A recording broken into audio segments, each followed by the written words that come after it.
at thezone1059.com. Here we go. Welcome in. Excuse me. Welcome in. On this Monday, it's Reaction Monday, although you're reacting to some different things. State and Ole Miss didn't play this past weekend. We got plenty to react to.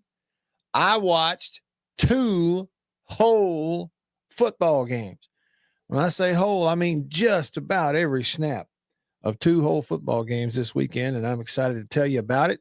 First and foremost, happy week of Thanksgiving. You made it. Yep. Just a few short days. Just a few short days until turkey and dressing. Our church, where we live in Tupelo, had their our church Thanksgiving meal last night, which was fantastic. Really good food. So we got an early start. I mean, yeah, turkey, dressing. Not dressing. No, it's dressing. Kind of like country pleasing sausage. It ain't country pleasing. Look it up. I'm being official here. It's country pleasing. That's right. I had that. So welcome to the week of Thanksgiving. It'll be a short week in terms of working on a radio. And I hope that everybody who is tuned in has the whole week off of work. I hope you have the whole week, but I just know that not everybody does. We'll be around for 2 or 3 days and then out at the end of the week for Thanksgiving and the day after Thanksgiving. What do they call that? What's the day they call the shopping day? What do they call that? It's got a name. I can't remember. I'm not a shopper. It's got a name though. The day after Thanksgiving sales that go on. I'm sure you know.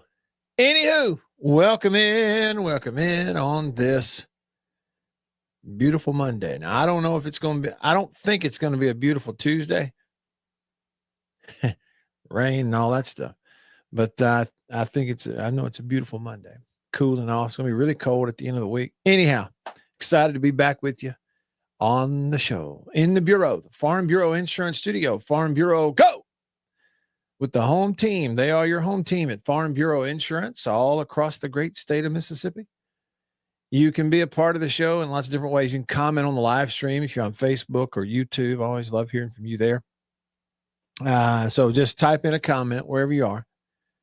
Like right off the bat on Facebook on the live stream, Joey commented in all caps, Hail State, followed by GTHOM. Which you know what that stands for, don't you? Yeah. Let's see. And then like on YouTube, my man Danny said, Hail State, Matt from Ringgold, Georgia. Is this 11 a.m. kickoff the earliest in Egg Bowl history? You know, it might very well be. Hard to imagine there ever being one any earlier than that. So I would bet it either is the earliest or close to it, or tied for it, I mean. And Melissa, okay, that's what I was trying to think. She commented on YouTube, said Black Friday. Black Friday.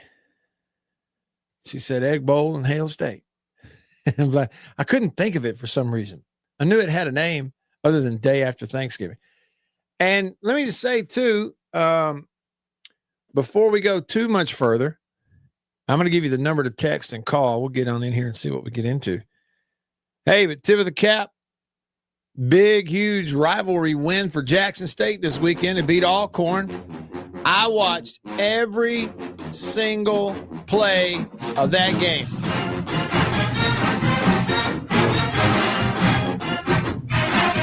It's one of the few games, non-Mississippi State games this year, that I've seen every play. And it was a heck of a football game. Anybody who watched it, and there were a bunch of people there, by the way, Jackson State held on. It was a weird, wild game. Competitive and physical. Jackson State held on, win their division. They're going to the SWAC title game. Alcorn played their tails off. It was a really entertaining football game.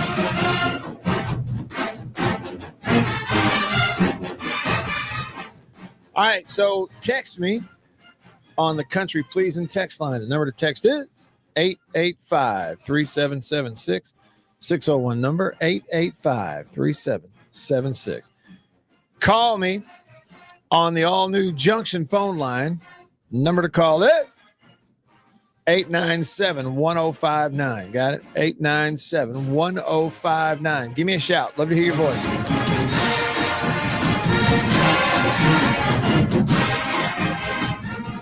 That's a good way to start off the week of Thanksgiving, isn't it? I'm thankful for the sonic boom.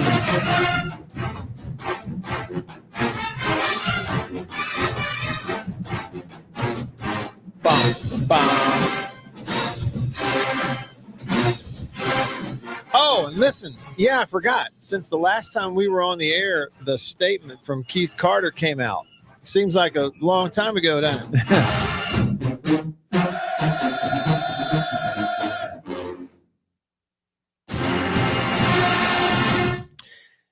Jackson State a winner. But you know who the real winner is this week? You can't, there's no way you can rain on his parade. It's Beaver, because this is the week of his birthday. Now, Beaver, I'm not officially wishing you a happy birthday. That's for later. Beaver, I'm simply saying, I hope you have a great week because your birthday is in it. Is that allowable? All right. I got 2 thumbs up. My man. All right, on the country pleasing text line, James from Amory says, Kiffin not making a decision this past Friday has to up our chances of getting the golden egg back by a few percentage points, right? Okay, well, if we're talking about percentage points, all right, how many? Look, I don't know what the gambling world says Ole Miss is favored by. They're obviously going to be favored. I don't know what it says they're favored by, but to me, they're a pretty big favorite. It's a really good Ole Miss team, obviously. And I know that their schedule has not been the toughest as compared to, what some of the other teams have had to play, but still an SEC schedule, and it had Georgia in it. And that was a game that was winnable for them. They didn't win it, but it was winnable. They were there. They were more than competitive in the game. Georgia is just better. The game against Oklahoma, you look this weekend, Missouri, after just dismantling Mississippi State, just dominated them. Went on the road to Oklahoma, and frankly, Oklahoma just completely shut them down. And, Missouri went back to their other quarterback, but, what difference does that make? It should make a positive difference, not a negative one. And Oklahoma just shut them down. So what I'm saying is, like, schedule or not, Ole Miss is really good. And that I've been telling you all year, that win over Oklahoma is a really good win. Now, it's by far their best win. They don't really have any others like it. Their schedule didn't give them that opportunity, honestly. Too many like that. You look at some of the games that did win: South Carolina, Arkansas, Florida after the coaching change, Kentucky. It's a really light schedule as compared, but they went on the road and beat Oklahoma in that building. And Oklahoma has showed you how good they are at times. They had the loss to Texas, but that was kind of after they tried to go back to an injured quarterback. So anyway, point being, they're a big favorite for a reason, whatever they're favored by. So if you say to me, a few percentage points, yeah, sure. Okay. A couple, 3, but still it's a tall task. And I think what we have to consider, this is the way I'm thinking about it, James. Somebody asked last week, okay, Matt, what if, when you were playing for Coach Sherrill, what if he was in the news, flirting with other jobs while you were playing? Wouldn't it be a distraction? And the answer is yes, but it's a different era now. And I don't think when all of your players are getting some form of a paycheck to play football, and whether anybody will say it or not, that's the reality. Okay. They're getting paid to play ball, and there's some expectations that go along with it. And even though they are young, they're getting treated a little bit more like professionals. They're getting paid to play ball. And like you say, there's expectations that go along with that. And so I don't know if it is as big of a distraction for players as some people are making it out to be, or as it would have been yesteryear. Does that make sense? So many of your players, I mean, they already know they're going to play for somebody else next year. You say, how many? I don't know. It's different at every school, but it's a lot. Certainly a lot compared to the way it used to be. And I'm not being cynical, but I'm just telling you, I think for those reasons, you have a lot of players who they already know they're going to, hit the transfer portal potentially and maybe cash in somewhere. It's a different era now. And I don't know that it's as big of a distraction for players as we think it is. Too many of us still think about college football the way we did 15 years ago. It's not the same. But, some sort of, okay, maybe a little bit, but I still think it's a really tall task. The state's got a big hill to climb if they want to be in the game and have a chance to win it. Need the ball to bounce your way a few times, I think. Dog Tired in Florence texted the show. He said, Matt, what is Neil Price saying about MSU's basketball team? I have not talked to Neil much about basketball. Last time was when we were in the booth, pregame ahead of the Missouri game a couple of weekends ago. And, it just came up briefly because I think that day we were up there, they were playing somebody who they did beat, I think. But, yeah, we hadn't talked a whole lot about it, so I don't have a whole lot of information to pass along. Possum Neck Joe, he went ahead early. He went ahead early and wished Beaver a happy birthday, even though it's not till later in the week.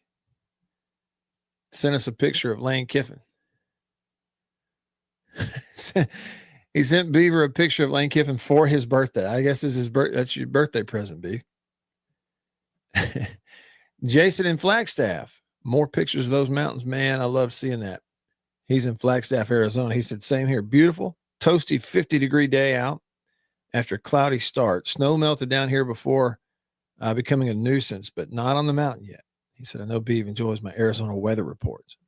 But I love seeing the pictures. Thanks for sending that. Nick texted the show.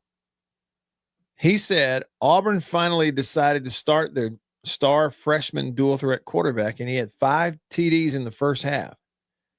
Just putting that out there for everybody. He says, okay, well, what are you getting at, Nick? What are you getting at? Just come out and say it. I mean, who they were playing Mercer. And Mercer's a really good team on their level, but not this level. Joe Mailman texted in. He said, congratulations to the Leak Academy Rebels state champs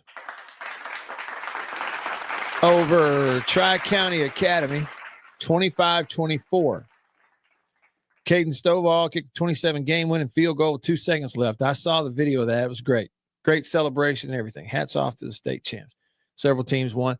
I did see the viral clip of, who was it? Lamar and Brookhaven Academy game where the kid's running out of bounds and somebody on the other sideline elbows him, knocks him down, and then it starts a little shoving match. And I saw that. It's one of them things. Just one of those things. Stuff happens. Felt like there were a few people overreacting to it, but whatever. At first, though, it did look like that was a coach who threw the elbow. They said it was not a coach. It was a player on the team who was just not dressed out. So, whatever, Kids do dumb stuff. Water's wet. Sky's blue. Move on. Cowboy Ready text the show, and he said, how did Dak look to you yesterday, Matt? And let me tell you, that's the other game that I watched every single solitary play of. Jackson State, Alcorn State, Saturday. And then yesterday I watched every play of Cowboys and Eagles. And I watched the ending of, a Chiefs game, but I had stuff going on. We had a photo shoot yesterday afternoon after church, and so I didn't get to see most of it. But, man, I'll say this. There was an early point in that game, like right off the beginning of it, that I thought to myself, there is no way the Cowboys could A, start a game worse, B, win this game because of this start. That was my two thoughts. And Philip Prince and I were back and forth on X. He's like, I'm going outside. Because, I mean, it was giving them free first downs with, lining up in the neutral zone after you stopped them. They were already up 7-0. And then you rough the punter and give them a free first down. It turns out that shouldn't have been the call because they did tip the punt. But anyway, I mean, the Eagles go up 21-0, and it's like the Cowboys they not only look not ready to play this game, they look like a team who's never played a game together. That's how they looked early. And then lo and behold, they turn on the dime, pitch a shutout in the second half, go 24 unanswered points and win the game. Dak put him on his back. What did he throw? 3 touchdowns? Or he threw 2 and ran 1, something like that. And play after play. And their defense for 2 games in a row now has shut everybody's run game down. It's another thing I never thought you'd be saying, but I think it does probably prove that, a player or two at the right positions can make a big difference. And it appears to be the case for Dallas. I couldn't believe they came back and won that thing. It's like as the game went on, their defense just got better and better and better and kept stopping them. And the offense came to life. And, the other thing about it, Cowboy ready, if CeeDee Lamb catches the football, if he just has a normal day catching the football, they might have won big. Like it might not have been close, really. And certainly wouldn't have needed the field goal at the end. Okay, so somebody texted in. All right, so we have Black Friday, we have Small Business Saturday, Cyber Monday, and then we have Giving Tuesday. Are those all legit? Or are you just pulling my leg? We really have those? Yeah, Nick, I know what you're saying. I know what you were saying. Hey, and I just got to tell, all right, look, maybe not right now, but in a minute. Okay, in a minute, when we come back, in a little bit, I'm going to go over a few thoughts of Jackson State, Alcorn State, because here's the deal. If you didn't see the game or don't know some of the things that happened in that game, you just need to know. It was an incredible game. It was fun to watch. I mean, it was emotional. There was some pushing and shoving. That's probably an understatement. It was heated. It was physical. Jackson State looked like they were going to run away from them at one point. Here comes Alcorn State, who was riding. Look, Alcorn turned their season around, man. They put it together. 2 good quarterbacks. The kid for Jackson State, Lockhart, is I'd heard about him this year, and Mad Tiger told me about him. So it was my first chance to watch. Kid's really good. Smooth, smart. He completed like 90% of his passes in this game. And then Jackson State has a couple of guys. They got one on offense, really a couple of guys, 3 and 13, maybe. I think 13 who returns kicks. They can absolutely fly. Lightning fast. Anyhow, and some things happened at the end that I'm not sure I've ever seen before. It was really, really fun to watch. Bo texted the show. He said, is NIL going back to the old way? I saw a report where schools would no longer be allowed to pay players. Nah, nothing's going back the old way. Not unless they agree to be policed, Bo. Yeah. So it's not going back the old way. So let's see. Chris commented earlier on X on the live stream over there and said, all caps, let's go. Hail State, GTHOM. Grayson is in on Facebook. Hey, Grayson, thanks for tuning in. Hello to you.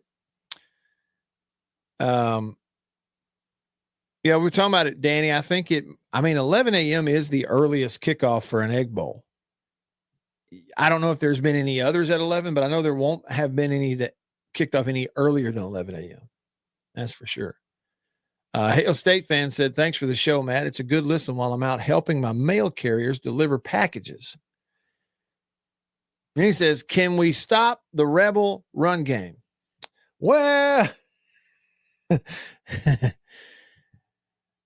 can you stop the Rebel run game? You know, we could look it up. We might even do that at some point this week, Hail State fan, and just kind of look at, here we are, end of the year, and, you know, where everybody is statistically and that sort of thing. We'll take a look at it. Without looking at it, this is what I know. You look at State's last 3 opponents. So Arkansas, Georgia, and then Missouri. All 3 of those have been good, consistent offenses all year. They're all 3 different, and all 3 different teams. But the one thing they all had in common, Arkansas, Georgia, and Missouri, is they all commit to the run and ran the ball really well and are ranked really highly in the SEC and around the country running the ball. Really good run offenses, 3 in a row. And all 3 of them just gashed State's defense over and over and over. And so I think what you are asking is the right question, Hail State fan, because anybody that right now is going to watch recent film of State and put together an offensive game plan, anybody with any ability whatsoever to run the ball is going to say, hey, get us a plan to run the ball down their throat. We're going to have success running the ball. And so when you say, can you stop their run game? I haven't seen anything to lead me to believe you can stop it. I think if you want to win, you're going to have to outscore them. I think that's where it is. Back after this. At C-Spire. After these messages, we'll be right back. Farm Bureau Insurance in Mississippi. Local agents in all 82 counties.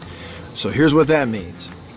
You have that fender bender, hopefully you don't, but let's say you do at an odd time. Something goes on. It's Saturday night at 11 p.m. You don't have to wait until Monday morning to call some 800 number and talk to someone 3 states away.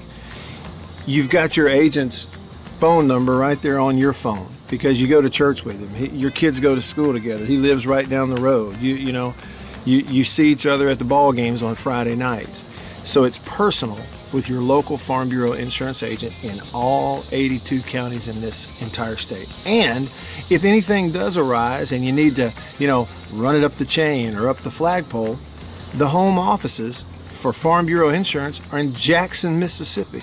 It's right here in the state of Mississippi. It doesn't get more local than and personal, the service that you get with Farm Bureau Insurance in Mississippi. I can't recommend them highly enough. And if you haven't, recently, let them give you a quote. Home, life, auto. That's Farm Bureau Insurance. Go with the home team. After these messages, we'll be right back. Well, look at what we have here. Christmas come early. Boom. Little green onion country pleasing. That's not all. Little original smoked sausage flavor. That's not all. Jalapeno and cheddar. It has to be one of my favorite, just judging by how much of that stuff I eat.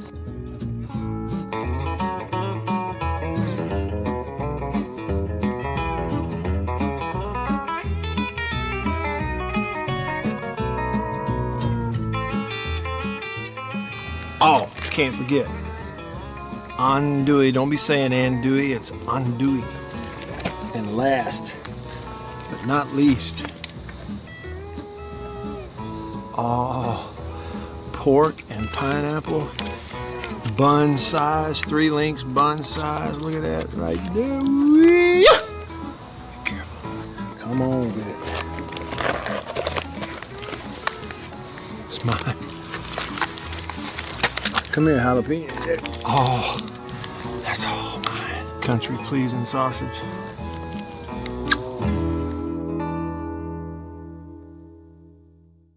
We'll be right back after this message from C-Spire. My name is Matt Wyatt. I host the Matt Wyatt radio show out of my home using C-Spire fiber.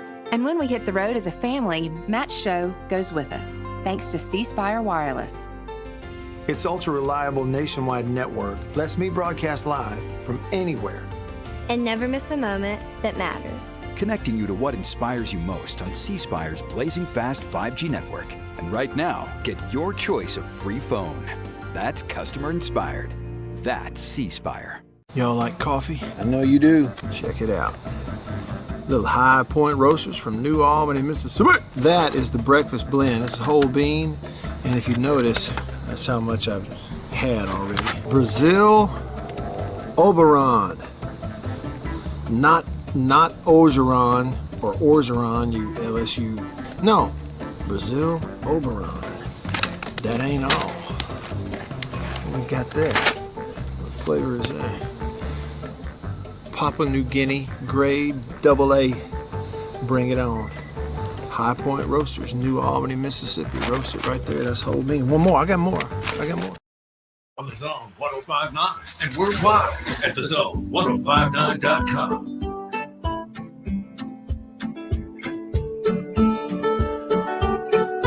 All right, back with you.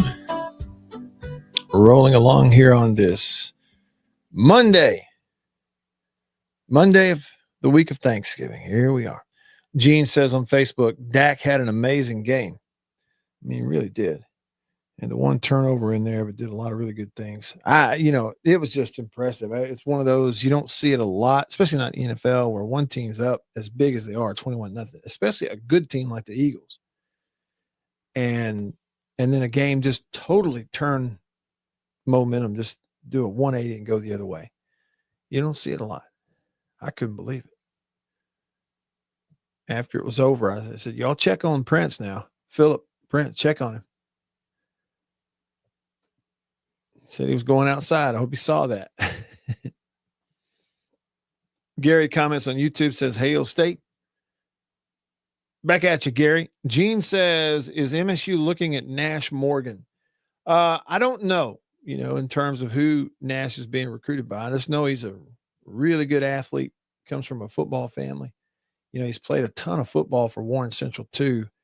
And he's got, another year after this year? Was Nash a junior? I think he's a junior. But who we're talking about is the quarterback at Warren Central High School in Vicksburg. And his dad is Josh Morgan, that was starting free safety at State. And those really good teams, late 90s, early 2000s. And his uncle is Rob Morgan, who was a quarterback at Mississippi State in the 90s. And his other uncle is Brett Morgan, who is the head coach at West Point right now, West Point High School. They're a juggernaut, who also played at State. And anyway, Nash is a great kid, really smart, runs really well, can throw it. I mean, when he was a ninth grader, he could really throw the football. So in terms of who he's being recruited by, I don't know, but he'll have opportunities if he just keeps on and keeps on. He's going to have plenty of opportunities. He'll play for somebody. I know that.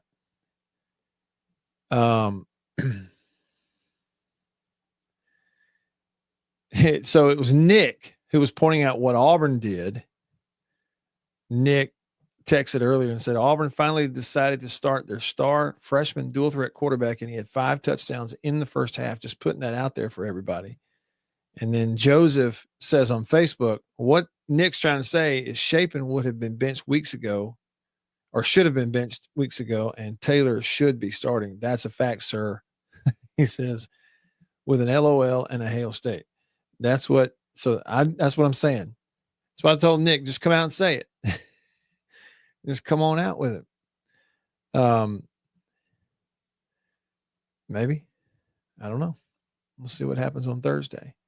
Well, the thing about it is, the kid for Auburn got in there and got to play against Mercer and had some success.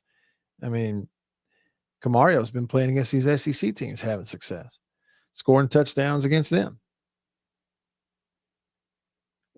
But it is a different deal, starting and playing the whole game. It is a different deal, but I think Camario can flat do it. It's just a matter of when does the window open clearly and he steps through and when's the right time. And But when he gets his chance to get out there permanently, I mean, it's going to be a fun thing to watch for sure.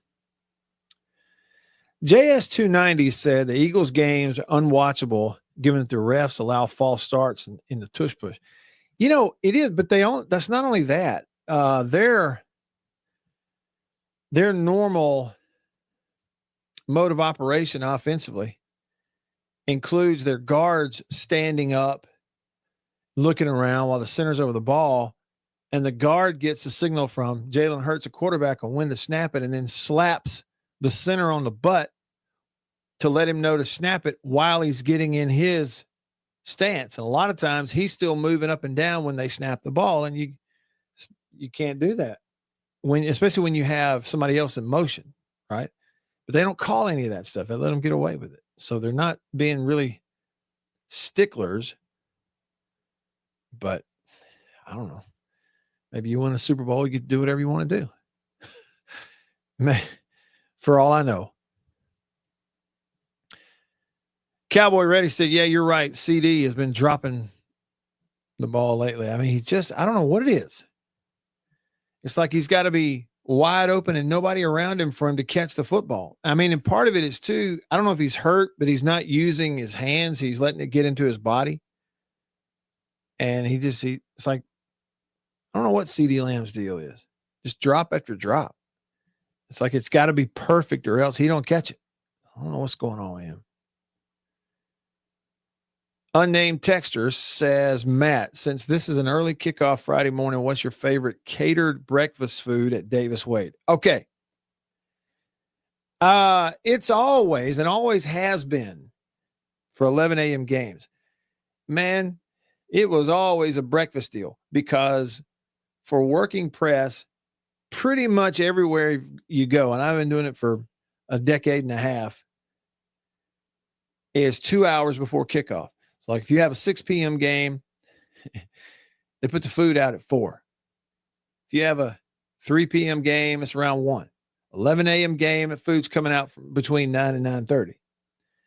And so it's always a breakfast thing, usually for 11 a.m. games.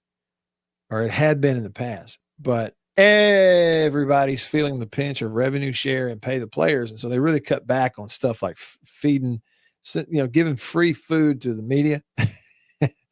People have cut out coffee. We hadn't had any coffee except for, I think Texas A&M this year is the only press box I've been in that offered coffee. No coffee anywhere else. They cut the coffee out at Davis Wade for the press. I don't know why or for what reason. But it would always be breakfast for 11 a.m. games. You'd have eggs and bacon and biscuit and gravy and all that kind of stuff. It was usually good. And this fantastic breakfast, like, I don't know what you got, like casserole or quiche or something, really good stuff. But man, we had an 11 a.m. game this year at Davis Wade. Well, I'm not joking you. At 9 a.m., we rolled out there with sliced turkey, big thick sliced turkey breast, roasted red potatoes, butternut squash. Yeah, 9 a.m. I mean, it tasted good, but it's like your brain, you've been eating breakfast food long enough, your brain won't really flip the switch for you to eat that kind of food at 9 a.m. So I'm hoping for breakfast this week. But I will say, okay, it is the Friday after Thanksgiving. So even though it'll be early, if they serve turkey and dressing, okay, fine, so be it. Not complaining about the free stuff. Okay, look here. I mentioned that I'd seen the clip of the MAIS state championship game. Who was it? Lamar and Brookhaven, where the kid's running out of bounds and it looked like a coach gives him an elbow on purpose to knock him down, and they throw the ball at him and then they start a fight. And so, and then somebody told me yesterday that the big guy who did that, who was not in uniform, he was like in what looked like a coach's outfit, but they said somebody told me it was a player, like an offensive lineman for that school, who was not dressed out for the game, who threw the elbow and knocked the quarterback down as he came off the field. Jason in Flagstaff texted and said, I saw that clip also. My only thought was that Coach Sampson would have broke his whole foot off on us for knocking the kid down. He was militant about us holding or helping up opposing players who came into our sidelines. Yeah, interesting. I mean, it's an old school thought. It was intentional. You know, and I'll say this too, Jason, at the same time, you know, like I say, at first it looks like it's a coach. That's one thing. If it's a grown-up who does something like that, a coach, you can't have that. You got to make sure they're not on the sideline. You know, if they're capable of making that kind of decision, it's the way it is if you're an adult.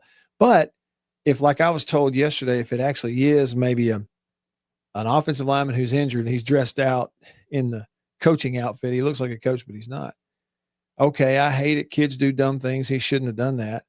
But I hate for something to go viral on a kid who's just doing something not smart and it, you know, ruin his reputation or give him fits because, you know, raise your hand if you did anything dumb that you shouldn't have done when you were in high school. Okay, I've got my hand up. You know, you see what I mean? And I didn't have a camera trained on me when I did some really stupid things that frankly I should have been punished for but got away with. Well, we're all there. We all got our hand up. So if that is the case and it's a backup player or something on the team who wasn't dressed out and he did that, if that's the case, then I kind of hate the whole, you know, media and the whole fan and, you know, and thousands of people on social media are sharing it and talking about what a sorry, you know, what he is and all that kind of stuff. And it is a little different if it was a coach, but they said it wasn't. So I don't know.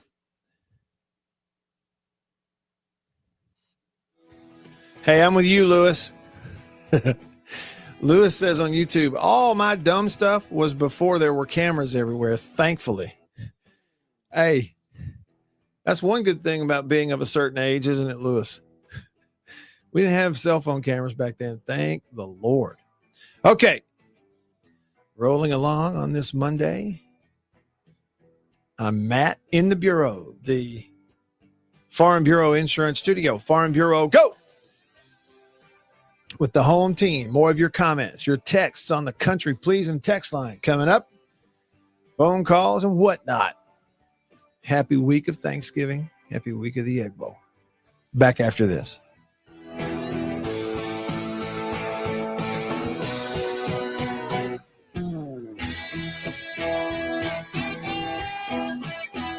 After these messages, we'll be right back.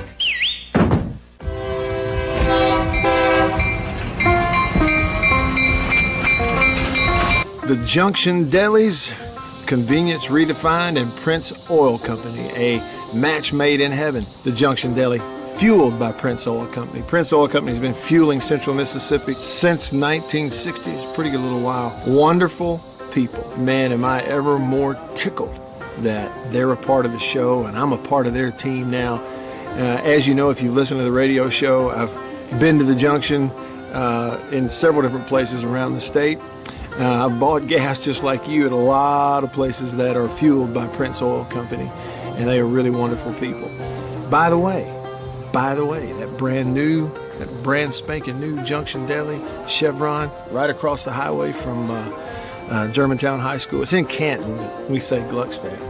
Do you realize they and other Junction Delis, they serve country pleasing sausage over there on the buffet? They don't get much better than that. The Junction and Prince Oil Company. That's what I'm talking about.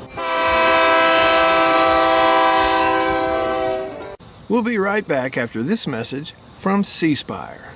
My name is Matt Wyatt. I host the Matt Wyatt radio show out of my home using C Spire fiber. And when we hit the road as a family, Matt's show goes with us, thanks to C Spire Wireless. Its ultra-reliable nationwide network lets me broadcast live from anywhere. And never miss a moment that matters. Connecting you to what inspires you most on C Spire's blazing fast 5G network. And right now, get your choice of free phone. That's customer inspired. That's C Spire. Welcome to my photography studio downtown Tupelo. Everybody needs a headshot. especially if you're in the professional world, in sales, any sort of customer related business, outreach business, anything like that. Everybody needs a headshot. Here at my photography studio in Tupelo, we do a lot more than just headshots, but we're kind of focusing on headshots for that very reason, because everybody needs it. Let me show you a little something about it. One thing I'm able to do here is sort of have 2 to 3 different looks in a small space that we can do in a short amount of time. Several different looks and styles of lighting with studio equipment, studio lighting. Some with flash, and a particular look that I've worked on, a constant lighting scenario where you sit down, the lights are already on, you lean in, and we kind of illuminate the whole face. And we get several options in the studio in a short amount of time. Here's 2 priorities for me when I shoot headshots. One is it has to look like you. Okay, none of this fake stuff. The other goal is it's got to look like you at your best. And that's my job as a photographer. And I've got a lot of experience over the years, and I feel really confident I can do that for you. I would love to schedule a session for you here at the studio in downtown Tupelo. I'm above the Reed's Gift Shop, just off of Troy Street, the corner of Troy and Spring. If you can't get to Tupelo, that's okay. Let's talk about it, because we can pack the studio up and come to you if the schedules fit and that sort of thing. I'd love to help you with your headshots. I think everybody needs them. I'm inviting you to please email me, reach out. You can go to my website, mattwhyattmedia.com, email address matt@mattwhyattmedia.com, and let's talk about your headshot. Farm Bureau Insurance in Mississippi, local agents in all 82 counties. So here's what that means. You have that fender bender, hopefully you don't, but let's say you do at an odd time. Something goes on. It's Saturday night at 11 p.m. You don't have to wait until Monday morning to call some 800 number and talk to someone 3 states away. You've got your agent's phone number right there on your phone because you go to church with him. Your kids go to school together. He lives right down the road. You see each other at the ball games on Friday nights. So it's personal with your local Farm Bureau insurance agent. All right. I'm back with you. Let's see. Sven is in on the live stream over here in Berlin, Germany. They're talking about should they start Camario Taylor. We'll get into that coming up. You can text me also on the Country Pleasing text line at 885-3776. 601 number, 885-3776. Somebody on YouTube who's Woof Woof said, Matt, does the MSU coaching staff have the desire, motivation, heart, and passion to understand how to coach in the Egg Bowl? Said, I am not sure they understand the rivalry. Yeah, I don't know. I mean, you got some that will. I mean, a guy like Bumpus, certainly understands it. Whether or not the rest of them do, I don't know. I mean, David Turner's been around a while. He understands it. I think they understand it. There's part of it too, look, from a coaching standpoint where, you have to actually block some of the emotion out and coach the team, like do the job, get the job done. Like sometimes some emotion can be actually counterproductive, but it is an emotional deal for sure, especially from players who are from this state and certainly for fans, no doubt.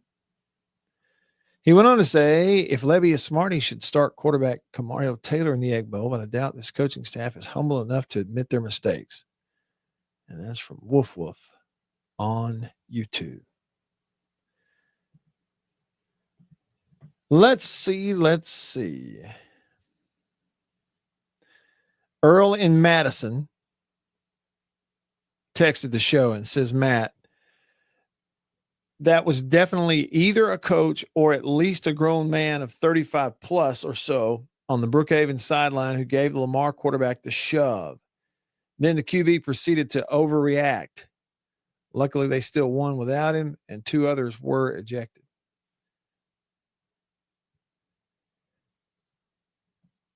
Regarding Dak Prescott, all-time leading passer for the Dallas Cowboys, Kenny Don't Call Me Ken texted in and said, not too bad for a tight end.